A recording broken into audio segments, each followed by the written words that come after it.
Pirms 2 mēnešiem šajā gultā ārstējās 1 mēnešu vecs bērns. Intensīvās terapijas ārstiem neizdevās šo bērnu glābt.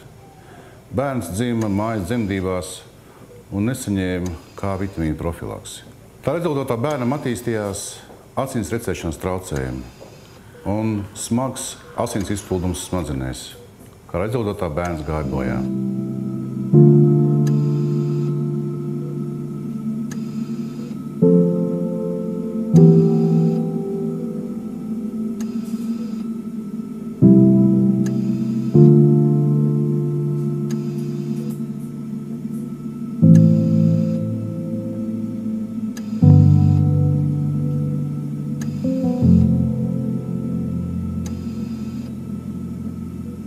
Pirms mēneša bērnu slimnīcas reanimācijā nokļuva 3 mēnešus jauns zīdainis, garāk lepus dēļ, un nomira šīs slimības komplikāciju dēļ, jo nebija vakcinēts.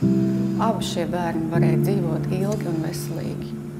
Ir slimības, no kurām nevar izārstēt, bet ir saslimšanas, no kurām 21. gadsimtā var izārstēt, un vēl vairāk. Ir iespējams novērst, saslimt ar šīm saslimšanām.